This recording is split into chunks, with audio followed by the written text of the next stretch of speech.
सभी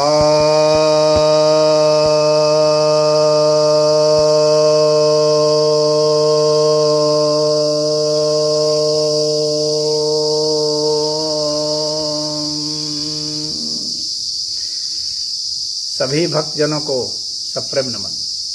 भक्तों, आज मैं आपके समक्ष सिद्ध प्रगमन क्रिया, जिसे अनंत प्रगमन क्रिया भी कहते हैं, के विषय में बतलाने जा रहा हूँ। यह बहुत महत्वपूर्ण प्रक्रिया है। इसे करने से यह एक तरह से वॉकिंग है, लेकिन यह एक अलग ढंग की वॉकिंग है। जो सामान्य वॉकिंग होती है, जिसमें लोग चलते हैं, सुबह सुबह घूमते हैं, तेज़ी से चलते हैं, कुछ बतियाते भी चलते हैं घर गृहस्थी के विषय में, कुछ लोग मोबाइल से भी बात करते रहते हैं तो ऐसी ये प्रगमन क्रिया नहीं है, इस तरह का टहलना नहीं है। यह सिद्ध प्रगमन, सिद्धा वॉकिंग, इसे 8 वॉकिंग भी कहा जाता है, क्योंकि यह 8 जो अक्षर होता है इंग्लिश का, 8 जो अल्फ़ाबेट है, जो लेटर है, उसके हिसाब से होता है। डिजिट जो होता है 8 डिजिट, तो ये इसे अनंत प्रगमन भी कहते हैं, क्योंकि इस जो 8 जो है ना, वो इनफाइनाइट जैसा दिखा जाता है। इनफाइनाइट का भी यही साइन होता है, 8 का साइन। तो यह सिद्ध प्रगमन भारत में बहुत प्रचलित रहा है, विशेषकर तमिलनाडु में तो यह बहुत ही प्रचलित है। और वैसे सभी साधु संतों के बीच में जो योग को जानते हैं, उनके बीच में यह प्रचलित है, और इसे गृहस्थ लोग भी अपना रहे हैं। तो इसे आप घर में भी आजमा सकते हैं। और यह बहुत बढ़िया क्रिया है। इसमें आपको करना क्या है कि जो 8 के जो अक्षर हैं, उससे आपको लिख लेना है। इस तरह से लिखना है कि उसका जो एक सिरा है, यानी जो एक जो लोब है 8 का, वह दक्षिण की ओर हो, और एक जो है वो उत्तर की ओर। यानी उसका एक सिरा दक्षिण माना जाता है, दूसरा उत्तर माना जाता है,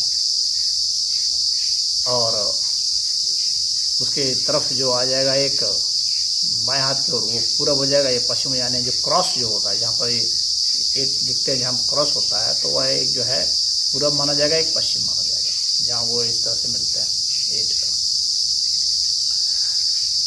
तो अब आप क्या करेंगे कि उसको जो है एक पट्टी जैसा बना रहे हैं, एक रेखा नहीं बना के पट्टी जैसा बना रहे हैं। हालांकि बहुत सारे साधु संत जो हैं, वो तो अपना एक काल्पनिक भी बना लेते हैं कि इस तरह से यह 8 है, ये अनंत का यह चिन्ह है, तो उस हिसाब से वो चलते हैं। लेकिन जो शुरुआती लोग हैं, वे उसे बना सकते हैं पट्टी के रूप में। तो आपको यह ध्यान रखना है। अब चलना शुरू करना है आपको दक्षिण की तरफ से, और उत्तर की ओर जो लोग हैं वहाँ उस तरफ चलना है। दक्षिण से वो चलते हुए जाएंगे, और उधर से घूमते हुए फिर वापस पुनः अपने स्थान पर आ जाएंगे। और यह जो चलना होगा, ये आप खाली पेट ही चलेंगे, सुबह सुबह ही चलेंगे। और इसमें बहुत आप अलग अलग प्रक्रियाओं से इसमें चलते हैं। थोड़ा तेज़ गति से, मध्यम गति से, धीमी गति से, भिन्न भिन्न तरह के आपको इसमें प्रयोग करने होते हैं। श्वास प्रश्वास पर ध्यान रखते हुए चलेंगे, अपने भावनाओं पर ध्यान रखते हुए चलेंगे, अपने विचारों पर ध्यान रखते हुए चलेंगे। और जब पूरा अभ्यास इसका हो जाए, तो इसकी जो सिद्धि अवस्था मानी जाती है, वह यह है कि आप बिना देखे हुए चलेंगे। बिना देखे हुए शांत रूप से आपको उस तरफ से चल जाना।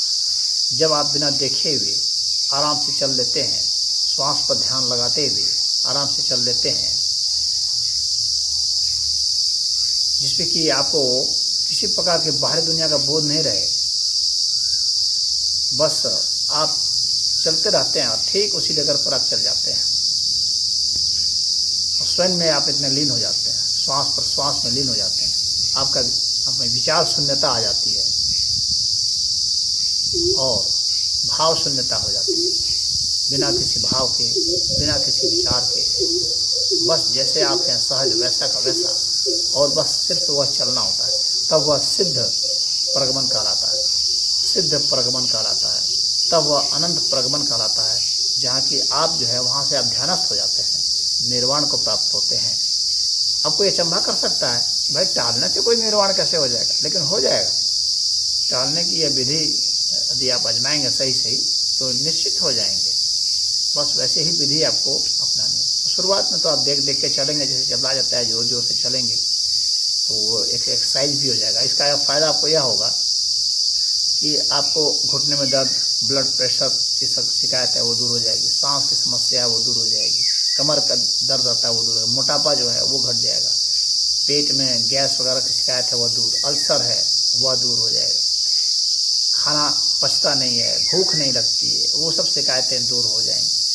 और सबसे बड़ी बात इसमें ये होती है, ये मानसिक रूप से आपको दृढ़ता देता है और आपके दिमाग को न सिर्फ मजबूत करता है बल्कि आपको जो जिनको चक्कर आता है, घुमेर आता है, उनके लिए यह बहुत वरदान है। जिनके दिमाग में ट्यूमर हो गया, कैंसर हो गया, उनके लिए बहुत ही अच्छा है। अनिद्रा की शिकायत है उनके लिए बहुत अच्छा है, या एपिलेप्सी है, पक्षाघात हो गया है, उनके लिए बहुत अच्छा है। मानसिक रोगों के लिए तो बहुत ही बढ़िया है। और जैसे कि मैंने बताया आपको कि इसका मुख्य ध्येय, इसको इस तरह से संतों ने डिजाइन किया है कि यह तो है निर्वाण को प्राप्त कराने वाला है, इसीलिए इसे सिद्ध प्रगमन भी कहते हैं और अनंत प्रगमन भी कहते हैं। यह अनंतता की ओर आपको ले जाएगा, उन्मुक्तता की ओर ले जाता है। बस आप में धीरे धीरे वह क्षमता आनी चाहिए कि आप बिना देखे हुए, आंख बंद किए हुए, आराम से, सहजता से, आप बिना किसी त्रुटि की आप उस अनंत का जो चिन्ह है या 8 का जो चिन्ह है उस चिन्ह पर आप चल सकते हैं। तो अंग्रेजी के 8 चिन्ह और संस्कृत के इन्फिनिटी का जो चिन्ह है, अनंत का जो चिन्ह है, उस चिन्ह पर आप चल सकें, यही इसका ध्येय है। और चलना जो है वो आपका सार्थक हो जाएगा, शारीरिक रूप से भी, बौद्धिक रूप से भी आप काफ़ी समर्थ हो जाते हैं। आपका दिमाग बहुत तीक्ष्ण हो जाता है, बुद्धि बहुत विलक्षण हो जाती है, कुशाग्रता होती है। तो यह बहुत ही अच्छा है हमारे हर शरीर के लिए, भौतिक शरीर के लिए, मानसिक शरीर के लिए, प्राणिक शरीर के लिए, हमारी प्राण शक्ति को भी बढ़ा देता है। यह एक अजूबा, अचंभा निकाला है संतों ने, और यह हमारे आध्यात्मिक गति के लिए भी बहुत ही महत्वपूर्ण है। तो एक ही साथ, एक ही क्रिया से हम शारीरिक भी और प्राणिक भी, इससे प्राणायाम भी हो जाते हैं और मानसिक क्षमता विकसित हो जाती है। श्वास प्रश्वास की जो वायु है वो बढ़ जाता है, ऑक्सीजन लेवल भी शरीर का बहुत बढ़ जाता है और हमारे सारे रोग भी दूर हो जाते हैं और हम आध्यात्मिक उन्नति को प्राप्त हो जाते हैं। तो इस महान योग क्रिया को आप घर में आजमाइए, काफ़ी सरल भी है, इतना भी कठिन नहीं है। आप घर में ही आप इसको बनाइए और इस पर चलिए। अब आपको जो 8 बनाना है, और इसमें थोड़ा सा अंतर यह है कि 8 में क्या होता है कि ऊपर का जो लोब होता है और नीचे का लोब दोनों बराबर होता है। लेकिन इसमें आपको क्या करना है कि दक्षिण वाला जो लोब है वो भारी रहेगा, यानी दक्षिण वाला जो गोला बनाएंगे आप वो बड़ा रहेगा, और जो उत्तर की ओर बनाएंगे वो थोड़ा छोटा रहेगा। उससे जो अनंत का चिन्ह होता है वो ऐसे तो होता है, लेकिन इधर एक तरफ वाला जो होता है बड़ा होता है और एक तरफ वाला छोटा होता है। और सामान्य जो 8 होता है उसमें दोनों बराबर होते हैं। तो इसको कुछ लोग 8 कहते हैं, लेकिन 8 उतना अच्छा नहीं है। हालांकि 8 में तो बराबर हो जाएगा, इसमें बराबर नहीं होता है। इसमें दक्षिण की ओर बड़ा होता है और उत्तर की ओर छोटा होता है, जो गोला होता है। दोनों गोले मिले होते हैं, एक दूसरे को क्रॉस भी करते हैं बीच में, जैसे 8 में क्रॉस होता है। तो आप इसी का ध्यान रखते हुए ऐसा ही आप वो खींचेंगे।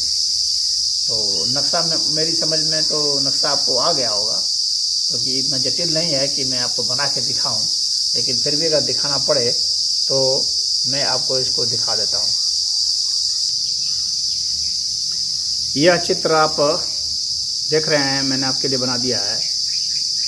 यह जो है बड़ा गोला है जो नीचे है, यह बड़ा गोला साउथ का है, यहाँ एस लिखा हुआ है, साउथ का है। यह नॉर्थ का है, ये बड़ा गोला होगा, ये छोटा गोला होगा। आप यहाँ से शुरू करेंगे और जैसे मैंने बताया है, इधर से आप घूमते हुए आएंगे और इधर से होते हुए आप इधर यहाँ क्रॉस करते हुए फिर आप इधर लौट जाएंगे।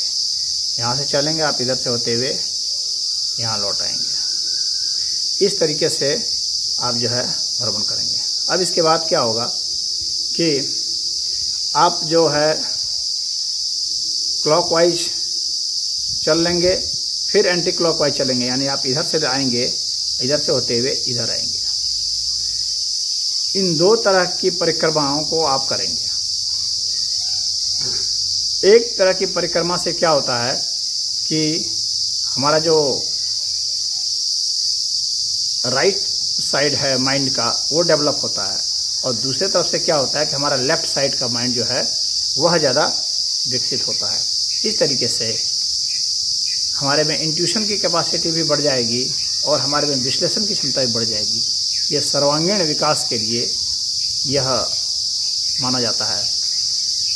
जब जैसे परिक्रमा करते हैं मंदिरों में, तो उससे क्या है कि हमारे इंट्यूशन की क्षमता बढ़ जाती है, हमारा भाव शरीर बढ़ जाता है, हम आध्यात्मिक होते चले जाते हैं।